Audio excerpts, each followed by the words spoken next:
Pernah nggak sih dalam kehidupan kamu ngerasa burnout banget, capek, dan rasanya semua orang itu nggak ada lagi yang mau nerima kamu? Hai guys, kenalin aku Grace.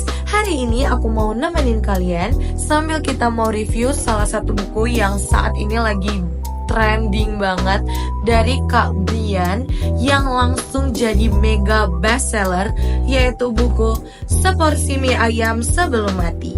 Dari judulnya aja kita udah penasaran ya, maksudnya mie ayam sebelum mati itu apa gitu ya.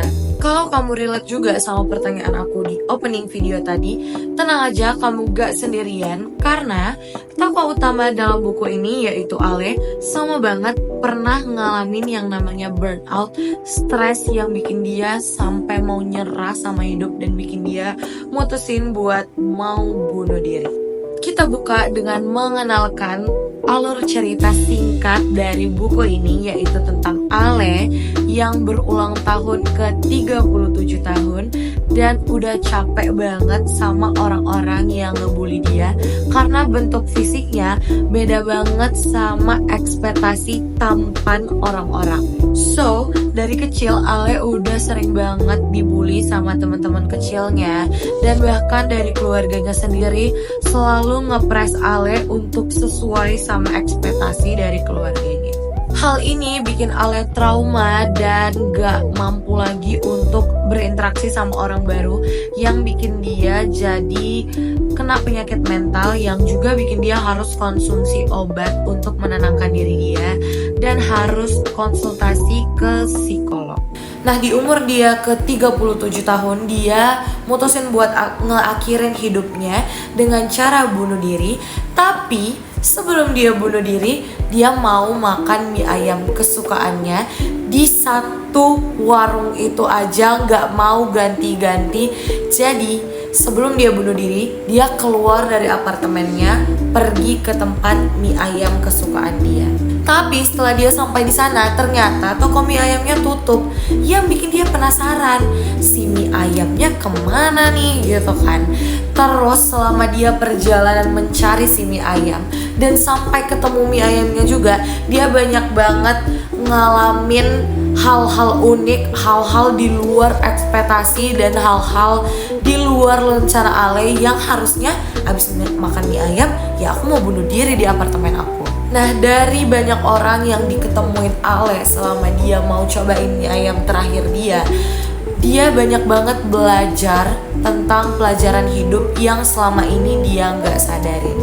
Nah, muncul banyak-banyak tokoh baru kayak Murad, Juleha, dan banyak banget yang lainnya yang bisa langsung kamu baca di dalam buku ini. Dan fun fact-nya, ternyata setiap tokoh yang diketemuin sama Ale itu adalah hasil riset dari Kak Brian langsung ke teman-teman yang juga ngalamin penyakit mental. So, ini keren banget, Kak Briannya langsung riset dan semuanya langsung isi hati dari teman-teman kita yang juga ngalamin kerusakan kesehatan mental atau ngalamin penyakit mental gitu ya.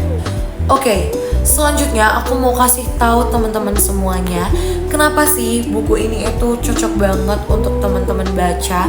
Karena Kak Brian itu gunain kata-kata yang seru banget di dalamnya.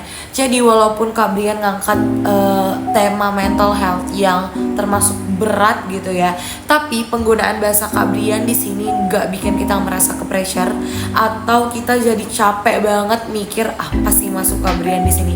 Nggak gitu ya guys. Terus bahasanya nyantai banget, tapi maknanya itu dalam banget. So, teman-teman nggak perlu khawatir, takut ngerasa berat baca bukunya, karena Kak Brian juga nyelipin beberapa humor-humor yang bikin kita bakalan ketawa-ketawa kecil gitu waktu bacanya. Sekarang aku mau bikin top 3 kutipan yang aku paling suka di dalam buku ini, yang aku akan urutin dari 3, 2, 1 yang semuanya keren-keren banget. Yang ketiga, hargailah pencapaian di hidupmu meski itu hanya pencapaian kecil, sebab kamu memang pantas untuk itu. Jika sedang lelah, kamu boleh marah dan meluapkannya, jangan ditahan terus. Wow, kutipan itu ringan ya bahasanya guys, tapi ngajarin kita banget untuk makin percaya diri untuk ngeluapin perasaan kita dan gak takut untuk Yang kedua, orang-orang dipaksa untuk terus mencari kebahagiaan tanpa diajari bagaimana caranya hidup sambil membawa kesedihan.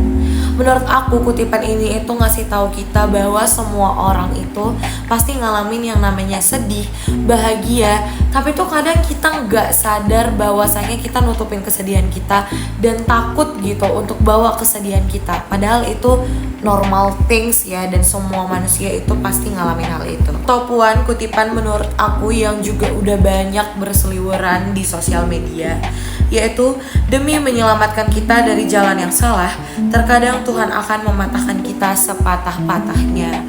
Wow, ini menurut aku bener banget dan relate banget sama kayak yang dialami Ale. Secara nggak sadar, dia cuma mau makan mie ayam, simple things, tapi bikin dia ketemu banyak orang dan nambah pengalaman hidup dia, yang bikin dia mau untuk melanjutin hidupnya.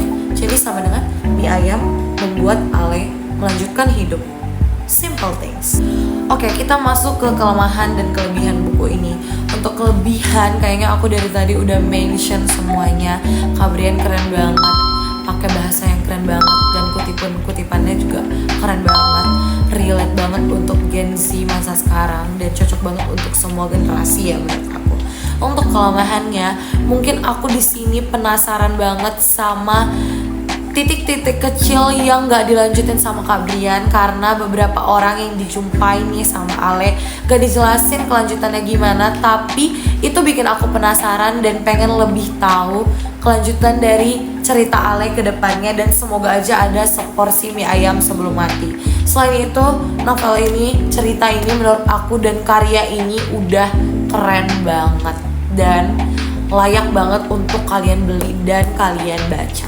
Intinya menurut aku buku ini itu banyak banget ngasih kita alasan untuk bertahan hidup, walaupun itu cuma hal-hal kecil kayak mie ayam, hal-hal simple kayak gitu, itu diajarin banget di buku ini. So buat teman-teman yang saat ini lagi ngerasa numb atau gak semangat untuk ngejalanin hidup, atau ngerasa semua orang nge-pressure kalian, aku saranin untuk segera baca buku ini. Siapa tahu setelah baca buku ini kalian bisa dapetin mie ayam versi kalian masing-masing. Oke, segitu aja review singkat tentang seporsi mie ayam sebelum mati. Kalau kalian penasaran gimana sih sebenarnya cerita Ale ketemu orang-orang itu, kalian boleh langsung baca aja novelnya, karena aku yakin kalian gak akan nyesel. Thank you for watching guys, semoga kalian suka dan sampai ketemu di review berikutnya. Dadah!